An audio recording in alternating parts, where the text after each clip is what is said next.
metre marker, opening leg of the bipot for an 8-race programme on the poly track at Fairview. They're all set to go, and they're sprinting away, and Gaetana missed the kick by a couple of lengths. Gaetana was the slowest into stride. Well, 4 of them have gone up there. Quirk of Fate is the early leader and picks it up about a length clear. Fire Glow racing second. Towards the outside is Fly Better. Then came Miss Tucker. Telio's trapped about 4 lengths off the leader early on with Lady Chartouche and Celtic Vixen. Then in behind that comes Magenta and Gaetana. They're 7 lengths off the leader as they race down into the last 700. And it's Quirk of Fate, very alert with the blinkers on today. Led it by 2 lengths from Fire Glow and Fly Better. Then came Miss Tucker and Telio. They raced together, 4 to 5 lengths off the leader. Celtic Vixen is a length and a half away. Then came Lady Chartouche, 8 lengths to make up Gaetana and Magenta, the back 2. Homeward bound, 400 metres left to go, and it's Quirk of Fate in the lead on the outside of the track. Telio starting to tighten up between runners. Lady Chartouche is also there. Down along the inside is Fire Glow, and Miss Tucker's also in the race, Celtic Vixen. Quirk of Fate the leader, but Lady Chartouche is finishing strongly. Telio's in behind those, also coming home. It's Lady Chartouche and Telio. Lady Chartouche going strongly here. Lady Chartouche to beat Telio. Quirk of Fate close for 4th. On the outside was Celtic Vixen, and along the inside was Miss Tucker. Then came Magenta, Fly Better.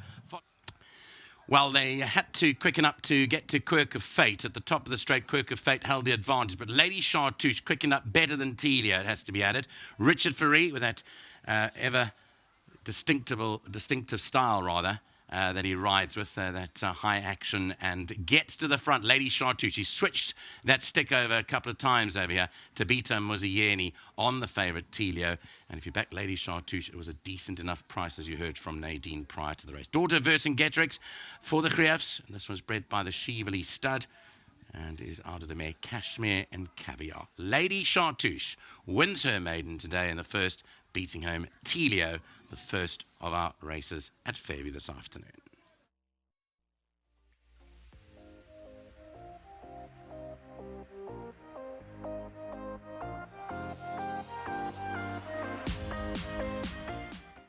Great day to race in the Eastern Cape. Beautiful sunny afternoon. We're really enjoying it. The first is underway, and it goes the way of trainer Alan Greef and gets right with Lady Chartouche, ridden to victory by Richard Ferree. Tabra is joining me here to collect on behalf of Kuntz, Lady Chartouche's groom, the 1,500 Rand World Sports Betting Extra, and I'm sure Kuntz is going to be really grateful for that. Tabs, thanks for doing duty.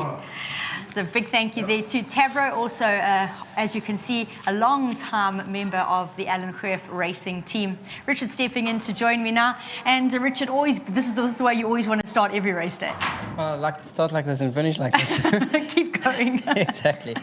But yeah, good win, I think. Certainly was. And last time out, she would have needed that run back after the break. You knew her earlier in her career, but definitely come on with that run that she needed in her last. No, look, I just think maybe in the beginning she was still a bit immature and lost for speed and sort of demarcar where she needs to be. But she put it all nicely together today, coming off that layoff, and jumped her out, and the pace was nice and on. And I just wanted to ride her calm and start over with her. But top of the straight, she was making her own way through horses without me asking. I thought this is a good sign, and gave her a squeeze. She still ran green with me, looking to dig in her toes, but wanted to remind us, and she got the job done. So well done to Mr. Greef and his team. To Ernest, thank you very much, and obviously to my sponsors at Winning Form. Having started off the day so well, what is your general feeling of your rides coming up? Are you hoping for a good day? You're always hoping, but do you feel you can have a good day? I'm feeling very, very positive. So yeah, all systems go. We're ready to fire. Okay, well, I'm going to run through them with you, if you can. I know Tarbeaten Temptress is impossible for you really to put your head on the block. I know she delivered an under par run, but this is going to be her first run on Polly. So how do you assess her? Just add her, just in case she might show up. But yeah, I thought if it wasn't grass, she would have had a better chance. So hard to tell. Coastal Path, that draw cost him last Always. time. You in the same spot again. Yeah, I'll blame the bad draw. But last time we also had really tough underfoot conditions and quite a bit of rain that day. And he didn't enjoy the kick up, but where I was now, didn't feel any kick up. So I'll include him in the quartets and so on.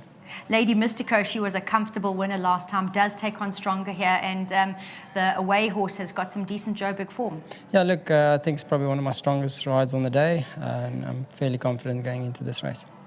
And then the race that had everybody phoning people, a linger longer, I'm serious. I'm studying form. I'm like, Ellen, why did Richard choose this? Not that it doesn't have a chance, don't get me wrong, but your stable companions are your dangers. Yeah, look, a tricky one to choose off, but I think I went with him probably with a draw. But like I said, I took him because it was grass, and now we're on poly, so it could have backfired on me a little bit. But like I say, I'm here to win, and let's see what we can do.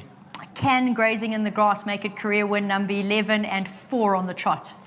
I don't see why not. So That's the answer I want to hear. Horse, and he loves the poly, and it's now a 2,000-metre race, so he'll enjoy it. And then a bit of another tough question for you, because Phoenix, you have ridden her before, but quite some time ago. I think being the avid form studier that you are, though, when you assess your horses, you realise she's down in class. Yeah, and I also enjoyed how she finished in that last run. It wasn't a fast run sort of race, and she was the only horse making up really good ground, and nice 57 kilos on the back, and I'll just warm up, and obviously a lot of owners involved, so a lot of pressure, and I really want to ride a winner for him. Well, you've got the 2,000 out of the way. You are fast adding to that tally. You're riding at the top of your game, and as always, so grateful for your feedback. Thank you very much. Yeah, thank you. I'm on a mission to get to 250, so I love your aims. I want to get there before the end of next week. We are all right behind you, Richard. Thank you very much.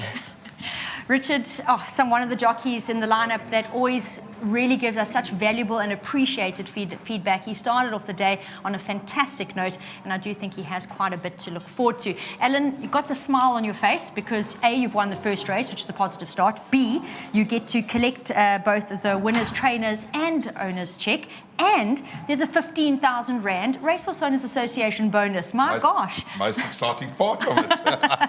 Thank you to the Racehorse Owners Association and to Marilyn, who does a sterling job down here. She certainly does. Thanks, Marilyn. Yeah, always great to get that extra check, pick the right races to win here. And I've got to say a big thanks to you because you did point out that you thought that Lady Chartouche might have been priced up a bit wrong. You had a lot of respect for the horse with the form, but you said she's definitely a runner, and you caught up with Neil and us, and we took your advice to heed. So well done, thank you. Well done, thanks, Nate. She'd been off for a while, had her first run back after long, and it wasn't a bad race at all. And she just needed to build on that, which she did today. Well done. Unfortunately, it was a work riders race, and it turned into a poly, but either way, I thought she had a chance. No, most definitely. Alan, we've been through Richard's rides already with him, so we won't ask you to rehash that, but I'm sure you would agree that all of Central City, Secret is Ours, Bold Resolve and Sugarberry are also horses to keep an eye on. Definitely, Nadine.